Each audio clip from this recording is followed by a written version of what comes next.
Bonjour. Dans notre capsule précédente, nous avons introduit les concepts de collaboration et de partenariat entre les secteurs publics et privés. Alors que dans cette introduction, nous nous attardions un peu moins sur les partenariats, cette capsule y est entièrement dédiée.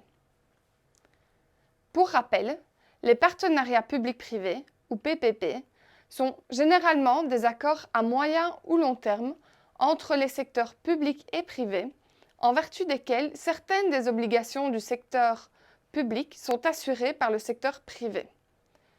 Le partenariat implique un accord clair sur les objectifs et responsabilités partagées pour la fourniture d'infrastructures et/ou de services publics. Il est donc juridiquement contraignant et implique généralement un transfert de risque important. On distingue deux grandes catégories de partenariats public-privé, les PPP contractuels et les PPP institutionnels. Comme son nom l'indique, un PPP contractuel lie les acteurs publics et privés par contrat pour la fourniture d'un service.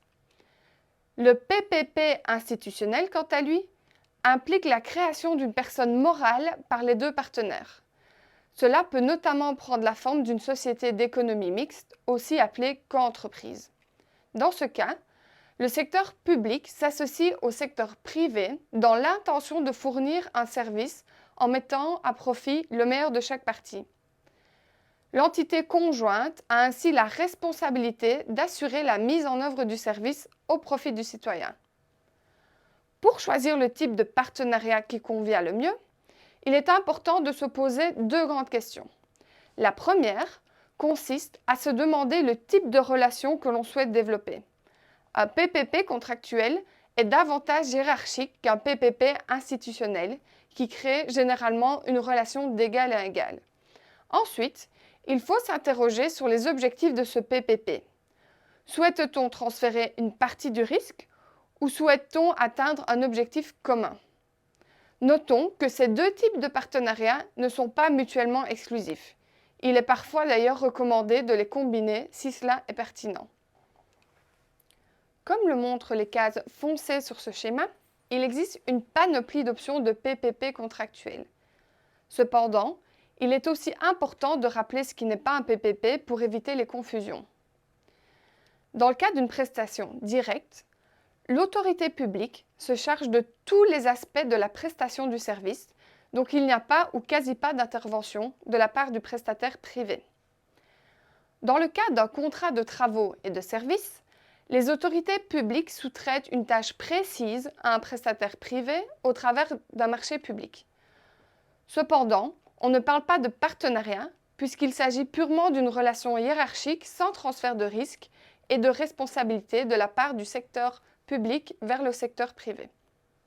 À l'autre bout du spectre, la privatisation n'est pas un PPP car, dans ce cas, le secteur privé se charge de tous les aspects du service, de sa conception à la fourniture du service, avec pas ou très peu d'intervention du secteur public. On distingue donc trois catégories principales de PPP contractuels. Celles-ci ne sont ni figées ni exhaustives et des nuances peuvent y être apportées. Les contrats de gestion et de maintenance sont la première option.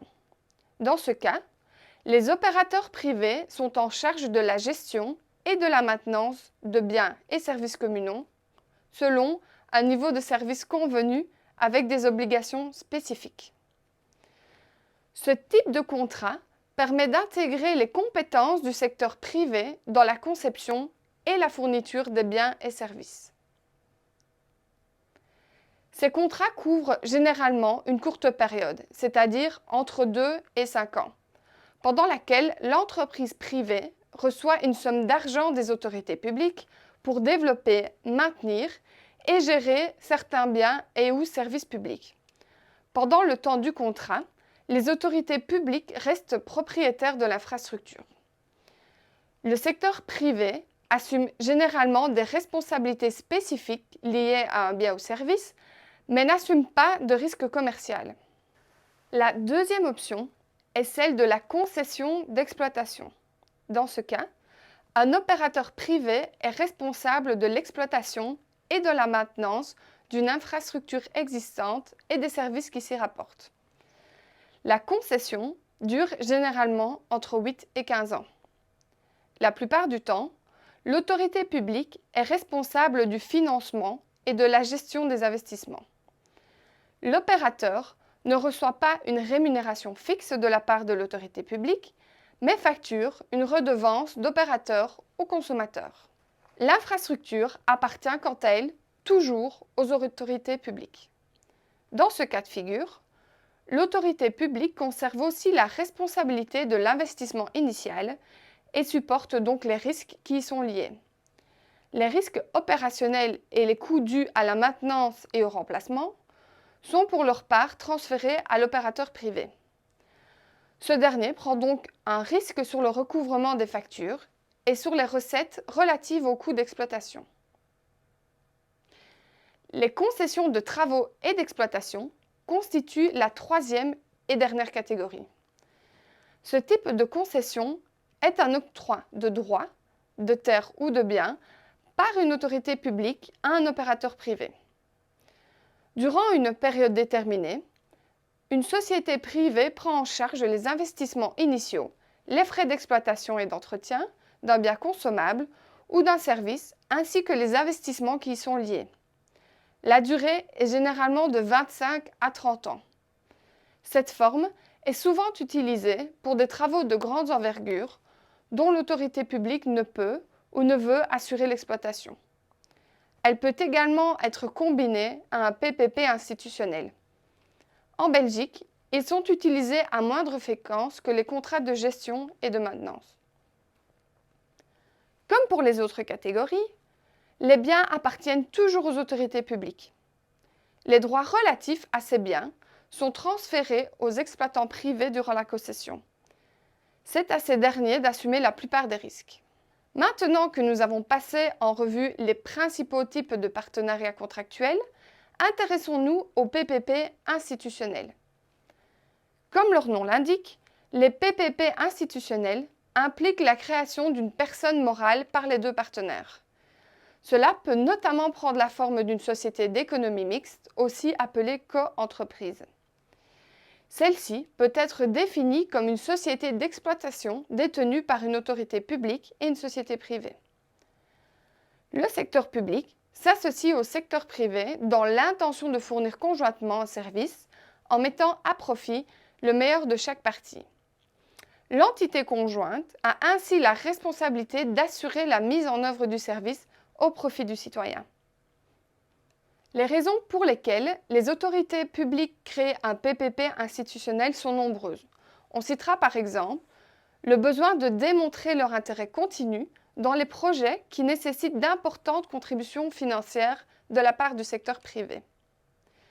Et, par conséquent, la nécessité d'assurer la viabilité commerciale d'un projet, mais aussi la nécessité de remplir certaines obligations sociales et de répondre aux sensibilités politiques, tout en renforçant la confiance des créanciers et investisseurs, ou plus globalement, la protection de l'intérêt public en ayant une vision complète du projet. Bien qu'une société d'économie mixte possède un attrait politique et économique évident, c'est une structure qui doit être gérée avec précaution. Tout d'abord, le choix d'un partenaire privé n'étant pas automatiquement soumis à un marché public, il est important de se demander sur quel mécanisme se basera la sélection. Ensuite, les rôles respectifs des partenaires ne sont pas toujours identiques. Les contributions et rôles varient en fonction des projets. Il est donc important de clairement définir dans le contrat les rôles, les contributions et les responsabilités de chaque partie. Enfin, gardons bien en tête qu'il n'y a pas d'approche unique et qu'une société d'économie mixte n'est pas une fin en soi. Elle doit permettre d'atteindre un objectif précis. Pour terminer cette capsule, parlons brièvement des aspects légaux que ces partenariats impliquent. En Belgique, les PPP entre les deux secteurs sont régis par la loi relative au marché public et aux contrats de concession du 17 juin 2016. Ces réglementations ont pour objectif de garantir les principes d'égalité, de transparence et de concurrence. On distingue donc, selon ces lois, deux procédures, le marché public ou le contrat de concession. Le marché public est un contrat à titre onéreux conclu entre un ou plusieurs opérateurs économiques et une ou plusieurs autorités publiques. Une concession, quant à elle, est un contrat à titre onéreux par lequel un ou plusieurs pouvoirs publics confient l'exécution de travaux ou la prestation et la gestion de services à un ou plusieurs opérateurs économiques. En contrepartie, l'opérateur privé possède le droit d'exploiter les biens et services qui font l'objet du contrat. La principale différence entre ces deux types de marchés réside donc dans le transfert de risque de l'autorité publique vers l'opérateur privé. Pour faire le lien avec le schéma présenté il y a quelques instants, les contrats de gestion et de maintenance seront soumis à la loi des marchés publics, alors que les concessions de travaux et ou d'exploitation seront des contrats de concession. Les PPP institutionnels sont soumis aux deux lois en fonction des besoins et de la forme de la structure.